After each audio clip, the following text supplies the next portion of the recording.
And the next sutta is 4.4.36. On a certain occasion, the Exalted One was journeying along the high road between Anguttara and Satabhya. Now the Brahmin Dona was also journeying along the high road between Anguttara and Satabhya. Then the Brahmin Dona beheld on the footprints of the Exalted One the wheel marks with their 1,000 spokes, with their rims and hubs and all their attributes complete. On seeing these, he thought thus, "It is wonderful indeed, it is marvelous indeed. These will not be the footprints of one in human form." Just then the Exalted One stepped aside from the high road and sat down at the root of a certain tree, sitting cross-legged, holding his body upright and setting up mindfulness in front of him. Then the Brahmin Dona, following up the Exalted One's footprints, beheld the Exalted One seated at the foot of a certain tree. Seeing him comely, faith-inspiring, with senses calmed, tranquil of mind, in the attainment of composure by masterly control, like a tamed, alert, perfectly trained elephant, he approached the Exalted One and drawing near to him said this, "Your worship will be a Deva." And the Buddha said, "No, indeed, Brahmin, I am not a Deva." "Then your worship will be a Gandhava." "No, indeed, Brahmin, I am not a Gandhava." "A Yakha then?" "No, indeed, Brahmin, not a Yakha." "Then your worship will be a human being." "No, indeed, Brahmin, I am not a human being." And the Brahmin said, when questioned thus, "Your worship will be a Deva, a Gandhava, a Yakha, a human being," you reply, "Not so, Brahmin, I am not a Deva, a Gandhava, a Yakha, I am not a human being." "Who then, pray, will your worship be?" And the Buddha said, "Brahmin, those asavas whereby if they were not abandoned, I should become a Deva. Those asavas in me are abandoned, cut off at the root, made like a palm tree stump, made non-existent, of a nature not to arise again in future time. Those asavas whereby if they were not abandoned, I should become a Gandhava, a Yakha, a human being. Those asavas in me are abandoned, not to arise again in future time. Just as Brahmin, a lotus, blue, red or white, though born in the water, grown up in the water, when it reaches the surface, stands there unsoiled by the water. Just so Brahmin, though born in the world, grown up in the world, having overcome the world, I abide unsoiled by the world. Take it that I am a Buddha Brahmin."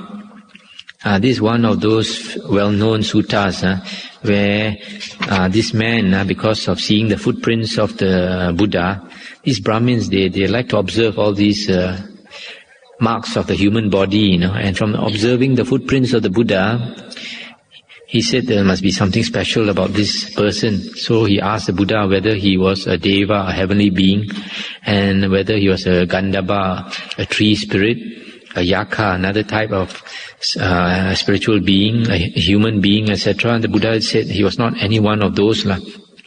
What the Buddha meant is that the Buddha has no more ego, no more self.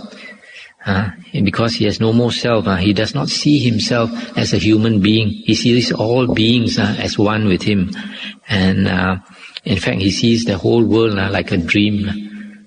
It's mentioned somewhere else. Buddha comes from the word buddhi. Buddhi means knowledge or wisdom. So the Buddha is an enlightened one, no more self, no more ego. Now we are on the chapter of the force. Sutta number 4.4.37. The Buddha said, "Monks, possessed of 4 qualities, a man is incapable of falling away. He is near to Nibbana. What are the 4? Herein a monk is perfect in virtue. He is guarded as to the doors of the sense faculties. He is moderate in eating. He is given to watchfulness or wakefulness. And in what way is a monk perfect in virtue? Herein a monk is virtuous.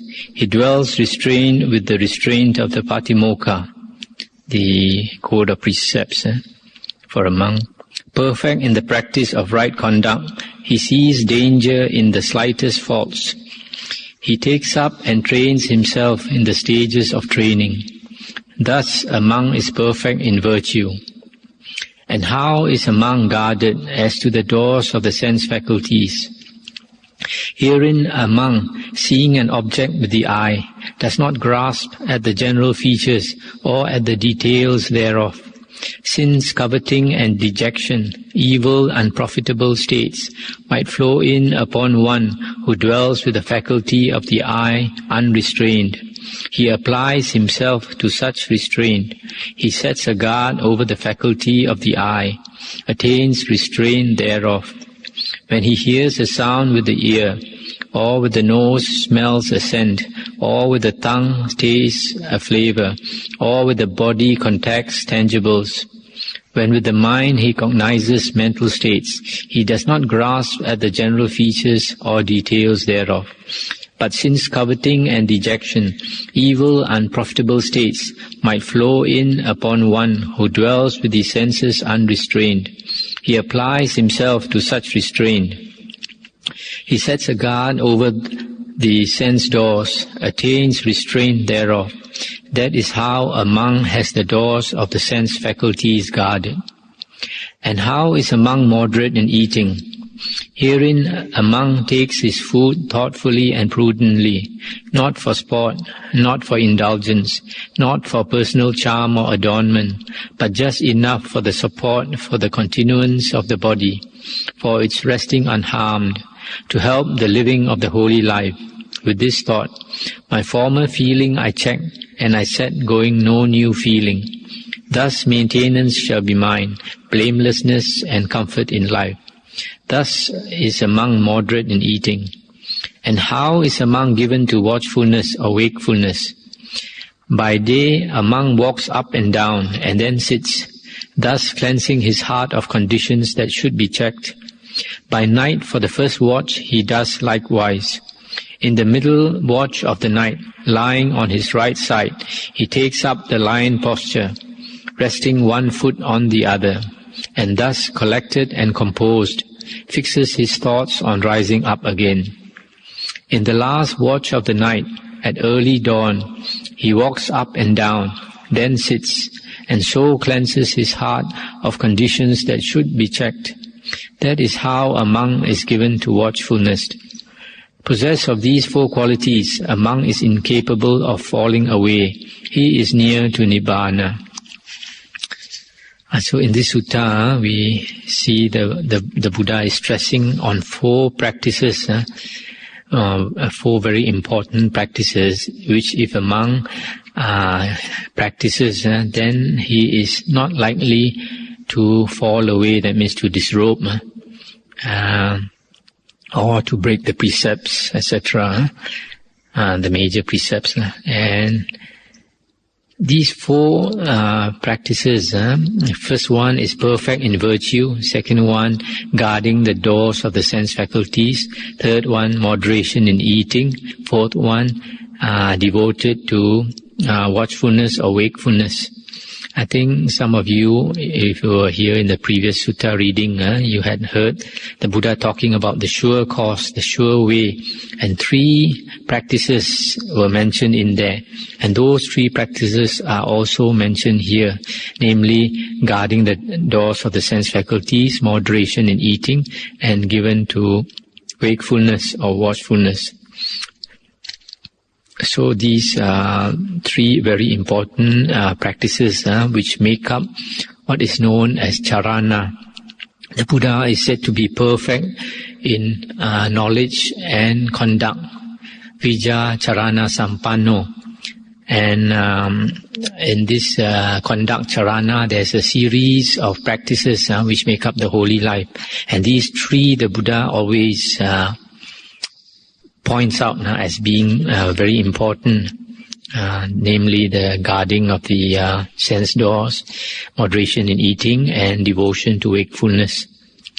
And these, the first one mentioned in this sutta is perfect in virtue. That means for a monk to be restrained by the patimokkha, and he sees danger in the slightest faults.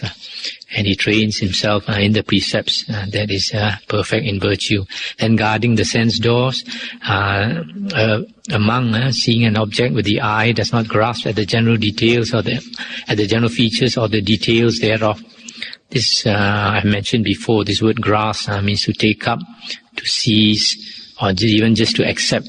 So in other words, what the Buddha is saying is that the six sense doors, we try not to take notice of the objects of the six sense doors, rather to go into our mind, because it is mentioned elsewhere that especially the five sense doors of the world are Mara's playground. If we go out and notice the things in the world, then we are likely to be caught by Mara. So that is guarding the sense doors. And then the other one is moderation in eating. We eat just enough to support our body, not to make it beautiful, not to make it charming, etc., or adorning the body. And then the last one is given to wakefulness. The first watch, meaning normally is like 6 p.m. to 10 p.m. That's the first watch. And then the Buddha says he should sit in meditation or walk up and down, checking the mind of unwholesome states, trying to get rid of unwholesome states in the mind and to develop wholesome states in the mind. And similarly, for the middle watch of the night, he takes a rest. Middle watch of the night, normally meaning 10 p.m. to 2 a.m. And then the third watch is 2 a.m. to 6 p.m. He gets up and he practices meditation and walking meditation. And then the rest of the day also he is supposed to be practicing sitting and walking. So these 4 things are said by the Buddha to be very important. Now we come to another sutta, 4.5.41. This is quite an important sutta. The Buddha said, monks, there are these 4 ways of development of concentration, samadhi bhavana. What for? There is, monks, the development of concentration, which when developed and made much of, conduces to happy living in this very life. There is, monks, the development of concentration, which when developed and made much of, conduces to winning knowledge and insight, jnana dasana. There is, monks, the development of concentration, which conduces to mindfulness and well-awareness. There is, monks, that which when developed and made much of, conduces to the destruction of the asavas. Now, monks, what sort of development of concentration conduces to happy living in this very life? Herein a monk, aloof from sense desires, etc., attains the first jhana. By calming down of thought directed and sustained, he attains the second jhana. By the fading out of delight, etc., he attains the third jhana. By abandonment of pleasure and pain alike, etc., he attains the fourth jhana and abides therein. This is called the development of concentration, which conduces to happy living in this very life. I'll just stop for a while to make a comment. Here, out of the 4 developments of concentration, the first one conduces to happy living, to blissful living, happy abiding, is attaining the jhanas. Some of you might have heard a previous sutta where the Buddha talked about the different kinds of cultures that he can attain. And he said that when he comes out of the 4th jhana, if he walks, he's walking in bliss. If he lies down, he's lying down in bliss. If he sits, he's sitting in bliss. If he's standing in bliss, etc. Because when a person comes out of the 4th jhana, the effect of the jhana is still there. He still feels a strong effect, the bliss and the attenuation of the hindrances, so makes him very, very blissful. So this is what the Buddha calls in certain suttas, the bliss of renunciation, attaining the bliss of samadhi. And then to continue, the Buddha said, and of what sort is that which conduces to winning knowledge and insight? Herein a monk pays attention to consciousness of light. He concentrates on consciousness of daylight. As by day, so by night. As by night, so by day. Thus with wits unalert, with wits unhampered, he cultivates the mind to brilliance. This, monks, is called the development of concentration, which, when developed and made much of, conduces to winning knowledge and insight. I'll just stop here again to comment. This one, the Buddha says, the condition which conduces to winning knowledge and insight is to cultivate the mind until it becomes bright. And how do you cultivate the mind until it becomes bright? Is only by attaining the jhanas, because the jhanas means a state of mental incandescence. The mind becomes bright. That's why people who attain jhana and dwell constantly in jhana, when they are reborn into the jhana plane, they are beings of light. They radiate a lot of light because the mind is so strong, it becomes bright. And the mind normally is dark because of defilements, and the defilements are because our energies go out through the six sense doors. When our energies go out through the six sense doors, our energy is scattered. So there's one sutta where the Buddha said, if the mind is not scattered, when the mind is not scattered, the brightness of the mind manifests. The mind is naturally bright. It's only because it is defiled by the sense doors, the objects of the senses, that the mind becomes scattered and dull. So here you see, this is a very important passage here, which is to say, that's why a lot of people don't understand how come samadhi can give us knowledge and insight. How can samadhi by itself give us wisdom? This is the point here the Buddha is trying to make, that by cultivating our mind until it's so strong, that it's so bright, that is the type of mind that is very sharp, that can see very clearly, that can see things as they really are. Because the Buddha said elsewhere that the condition for Yatha Bhutanyana Dasana, seeing things as they really are, is samadhi. The condition for seeing things as they really are is strong samadhi. So here, especially if the mind is bright, is very, very strong, very, very concentrated, that is the best condition for jnana dasana, attaining knowledge and insight. Now, to continue, the Buddha said, and what sort of development of concentration conduces to mindfulness and well-awareness? Sati Sampajanya. Herein, monks, the feelings which arise in a monk are evident to him. The feelings which abide with him are evident to him. The feelings which come to an end in him are evident to him.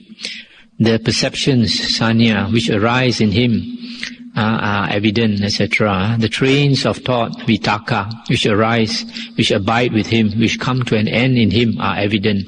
This, monks, is called the development of concentration, which conduces to mindfulness and well-awareness. I'll stop here for a while. So here the Buddha is saying, if we want to be to have sati sampajanya, mindful and clear comprehension or well-awareness, then we should be always looking into our mind, always watching these three things: vedana, the feelings; sanya, the perceptions; and the thoughts, vitaka. If we keep on watching our mind, that is conduces to mindfulness and well-awareness. So here you see, mindfulness and well-awareness is the practice of watching the mind. It is not the practice of seeing outside objects, not to be aware of sights, sounds, smells, etc., but to be aware of our working of the mind. Because the problem is in our mind. Where does the ego arise? Ego arises in the mind. So that is why we must always be watching the mind. And then to continue. And what sort of development of concentration, if developed and made much of, conduces to the destruction of the asavas? Herein, a monk dwells observing the rise and fall in the five aggregates of grasping. Thus, such is body, such is the arising of body, such is its vanishing, such is feeling, such is perception, such is volition. the arising of volition, the vanishing of volition. Such is consciousness, such the arising of consciousness, such the vanishing of consciousness. This, monks, is called the development of concentration, which conduces to the destruction of the asavas. These are the 4 forms of it. So the last one, if we want to destroy the asavas, we should always look into the 5 aggregates. And what are these 5 aggregates? Body, first one. Second one is feeling, perception, volition, and consciousness. And these 5 things, if you break them down, is basically 2 things. The first one is body, and the other 4 is mind, the active mind, the working mind. So if we want to destroy the asavas, to attain arahanthood, we look into our body and mind. Always be observant of our body and mind. And why basically do we want to observe the body and mind? Because the Buddha said that if we have any idea about the self, the clinging to the self, this self that we cling to, what do we associate with? It's always with these 2 things, body and mind. We always associate with the self, with the body and mind. So that's why we should be always observing the nature of our body, how our body depends on food, how our body depends on the conditions. If the weather is too hot, we get sick. If it's too cold, we can't stand. If we don't get food, we feel weak, we feel sick. So the body needs to be sustained by food, by good conditions. So in the same way, we watch the other factors of our mind, how feeling arises through contact. When there is contact through the 6 sense doors, feeling arises, and how it disappears also. And similarly with perception, also it needs contact at the 6 sense doors. Then only a feeling arises, followed by perception. And then volition the same way. Because of contact, there is feeling, there is perception, and then there is thinking, and then you decide what to do. So all these are conditioned. And same with consciousness. Consciousness arises because of our sense object and a sense our sense organ and the sense object which arises at our sense organs, which makes the consciousness arise, the seeing consciousness, hearing consciousness, etc. So all these depend on conditions. So we see how they arise and pass away, how they are so entirely dependent on conditions. Slowly we try to dissociate ourselves from these 5 things which are basically body and mind. So this is a sutta which talks about samadhi bhavana, development of samadhi, concentration, the different types of samadhi bhavana. First one conduces to happy living.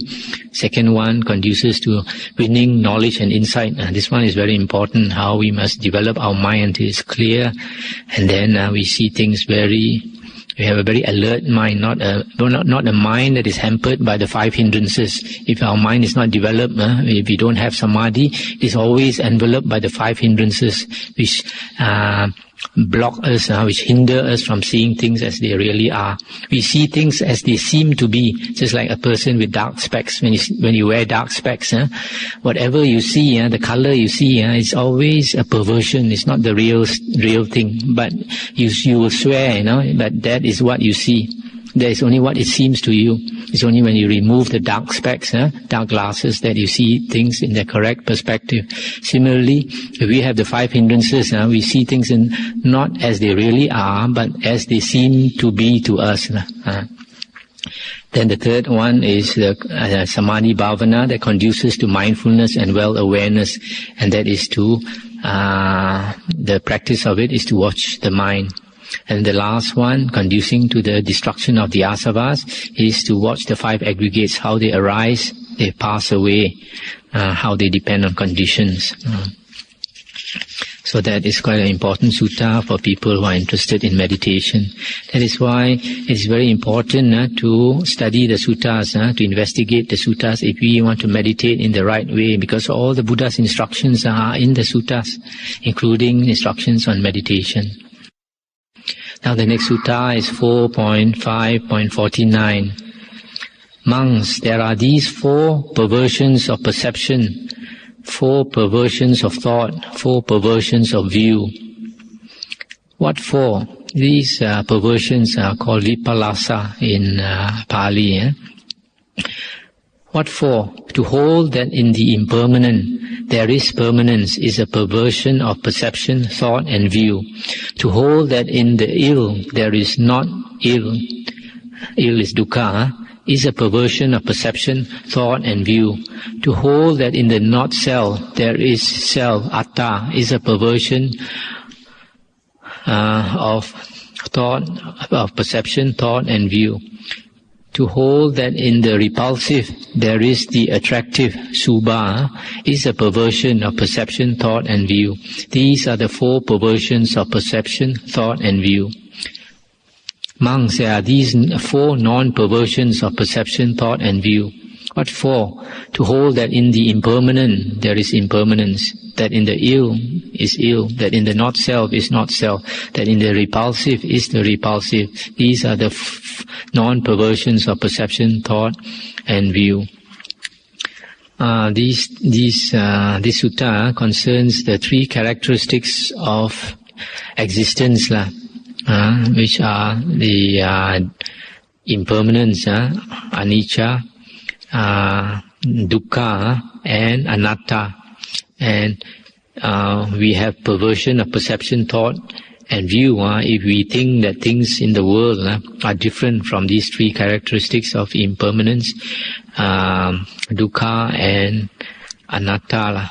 And then the last one is in the repulsive. We think that it is attractive, and this one mainly concerns like the human body, to see in another human body the attraction, especially of the opposite sex, not to see things in the right perspective. That's why sometimes the Buddha asks us to meditate on the 32 parts of the body so that we can see a body in the right perspective, not only the outside form of it, but to view the inside also with all its intestines and heart and lungs and excrement and urine and blood, etc. So these are the four perversions.